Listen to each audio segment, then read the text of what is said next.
नमस्कार, स्वागत है आपके अपने YouTube चैनल टारगेट जॉब में। अगर आपका भी मन है आपकी भी dream job BO block education officer या खंड शिक्षा अधिकारी जिसे कहते हैं उसका मन है, तो आपके लिए एक अच्छी खबर है। टीजीटी पीजीटी भर्ती 2022 के बारे में बताएंगे, साथ ही साथ बीओ की सिलेबस और योग्यता के बारे में आपको बताएंगे। तो सबसे पहले बात करते हैं बीओ जिसे खंड शिक्षा अधिकारी कहते हैं। 2006 में ये पोस्ट आई थी, फिर 2018 में आई और अब ये पोस्ट 2022 में आएंगी। 2018-19 में ये पोस्ट आई थी और अब ये पोस्ट 2022 में आएंगी। तो मुख्य रूप से बीओ जिसे खंड शिक्षा अधिकारी के नाम से भी जानते हैं, वो पोस्ट काफ़ी पावरफुल होती है। स्कूलों में जो भी प्राइमरी मास्टर हों उनसे उनका खौफ पूछ लीजिएगा कि बीओ का क्या खौफ होता है और बीओ के क्या कार्य होते हैं।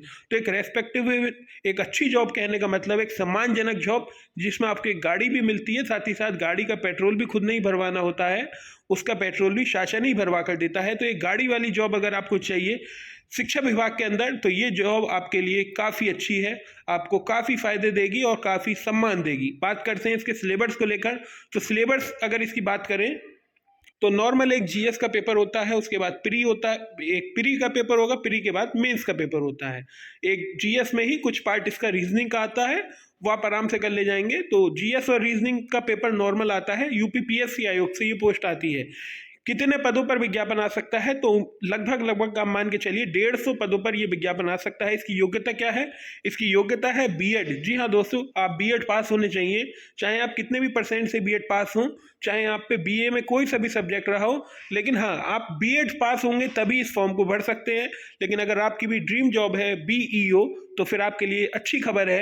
ये जो विज्ञापन है इसमें थोड़ा सा समय लगेगा, लेकिन ये जो विज्ञापन है 2022 वर्ष में आएगा और लगभग आप मान के चलिए ये जो विज्ञापन है ये फरवरी तक आना सुनिश्चित होगा, क्योंकि 10 दिसंबर तक इसके अध्याचन मांगे गए हैं। 10 दिसंबर से तो यूपीपीएससी आयोग द्वारा ये पोस्ट कराई जाएगी। बाकी अपडेट देता हूं मैं आपको। तो आप भी अगर एलटी ग्रेड की तैयारी कर रहे हैं तो सामान्य अध्ययन की बेस्ट बुक के रूप में चक्षु प्रकाशन की ये किताब एलटी ग्रेड के लिए डिजाइन की गई है। सामान्य अध्ययन के लगभग 800 से अधिक बहुविकल्पी प्रश्न मिलेंगे, साथ ही साथ लास्ट ईयर के पेपर को देखते हुए और आयोग के पैटर्न को समझते हुए ये किताब बनाई गई है। कुछ इस प्रकार की इसकी रूपरेखा है, मैं आपको दिखाता हूँ।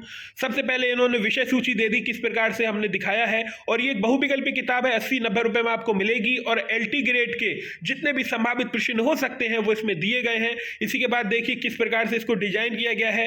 सबसे बाद में जो अगर मैं दिखाता हूं तो इंडस वैली सिविलाइजेशन, तो किताब का लिंक अगर आपको ऑनलाइन लेना है तो डिस्क्रिप्शन में, अगर ऑफलाइन लेना है तो आपको नजदीकी बुक स्टॉल पर जाना पड़ेगा।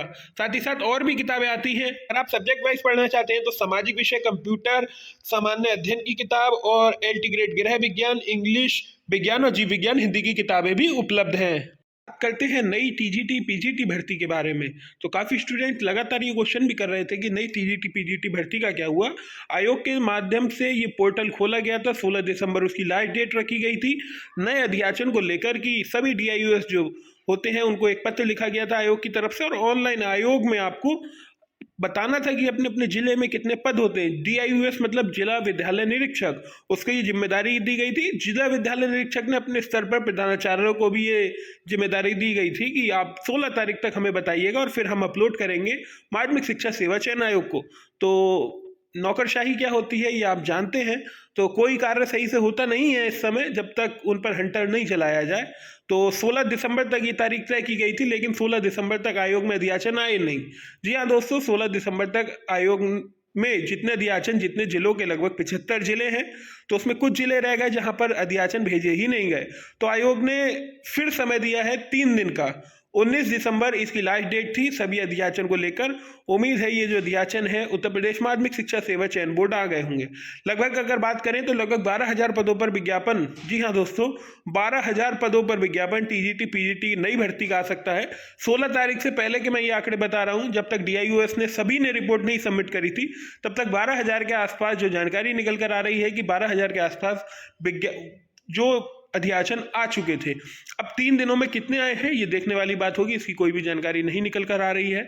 बाकी बात करते हैं। देखिए एक चीज और महत्वपूर्ण है, ये जो पद है ये लगभग आप मान के चलिए ये जो पद है ये 16-17 हजार के आसपास ही होंगे। आप मान के चलिए अगर ज्यादा से ज्यादा भी कर लिए तो भी ये पद 16-17 हजार के आसपास होंगे। लेकिन एक बड़ी संख्या तदर्थ शिक्षकों की है जिनकी संख्या लगभग 30,000 है, और सुप्रीम कोर्ट के अनुसार वो जो पद है 30,000 उन्हें हटाने नहीं है। कहने का मतलब है उन 30,000 पे आयोग को कंपटीशन कराना है और उनको भी नियुक्ति देनी है। तो सामान्य तौर पर इस प्रकार से तो 46,000 के आसपास पद हुए। अगर तदर्थ शिक्षकों को हम जोड़ दें तो लगभग 46,000 के आसपास पद हुए, जो सुप्रीम कोर्ट की गाइडलाइन के अनुसार है कि उन्हें भाई नियुक्ति देनी है। लेकिन अब विज्ञापन कितने पदों पर आता है, वेरिफिकेशन कितने पदों पर होता है, या आयोग 2 भागों में ये भर्ती करता है, ये देखने वाली बात होगी। लेकिन हाँ, अगर तदर्थ शिक्षकों की पद इसमें नहीं जोड़े गए, जो ऐसा कि पहले भी नहीं जोड़े गए थे, अगर इसमें नहीं जोड़े गए तो भी फिर जो रिक्तियों की संख्या है वो वही पुरानी जो आई थी, लगभग 15,000 पदों पर, वही पुरानी आपको देखने को मिलेगी। लेकिन हाँ, आचार संहिता से पहले ये भर्ती आ जाए। आयोग के सदस्य कह रहे हैं कि आचार संहिता लग भी गई तो भी भर्ती आ जाएगी। लेकिन देखिए, ये बहुत बड़ी बात होती है कि आचार संहिता लगने के बाद आप भर्ती दे दें, तो उसकी परमिशन चुनाव आयोग से लेनी होगी। और जब चुनाव आयोग से आप परमिशन लेंगे तो विपक्ष आप पर हमलावर होगा कि छात्रों को लॉलीपॉप दिया जा रहा है। तो ऐसे में ये परमिशन मिलना बहुत मुश्किल होती है। तो अगर भर्ती आ जाए चुनाव से आचार संहिता से पहले, तभी भर्ती मानिए भर्ती हो जाएगी। वरना अगर ये लॉलीपॉप दिया कि हम चुनाव आचार संहिता में भी ये भर्ती निकलवा लेंगे, तो ये गलतफहमी है। बाकी अगर बात करें उत्तर प्रदेश लोक सेवा आयोग की, तो उत्तर प्रदेश लोक सेवा आयोग एक स्वतंत्र निकाय है। जैसे यूपीएससी है, ऐसी यूपीपीएससी है, वो एक स्वतंत्र निकाय है। उसके नोटिफिकेशन आपको लगातार देखने को मिलेंगे, चाहे एलटी ग्रेड का हो, चाहे नया प्रवक्ता भर्ती का हो, चाहे खंड शिक्षा अधिकारी को हो, चाहे आपको आरओ का हो, चाहे आपको पीसीएस का हो। तो ये सब नोटिफिकेशन आपको देखने को मिलेंगे। यूपीपीएससी आयोग से किसी भी प्रकार की जॉब आएगी, चाहे आचार संहिता लगी हो, चाहे कोरोना काल लगा हो, उस पर कोई भी इफेक्ट नहीं पड़ता। ना वो तारीखें सरकार से पूछकर निर्धारित करती है कि हम इस तारीख को पेपर कराना होता है। सभी आयोग के सदस्य तारीख का निर्धारण करते हैं। उसके बाद वो तारीख अध्यक्ष जी, जो अध्यक्ष होते हैं उत्तर प्रदेश लोक सेवा आयोग के, उनका कलम के नीचे साइन होता है और वो तारीख मान्य हो जाती है। ये नहीं होता है कि 23 जनवरी का प्रस्ताव पीएनपी ने भेजा, एससीईआरटी भेजेगा शासन को। ये यूपीपीएससी में नहीं चलता है, वो एक स्वतंत्र निकाय है।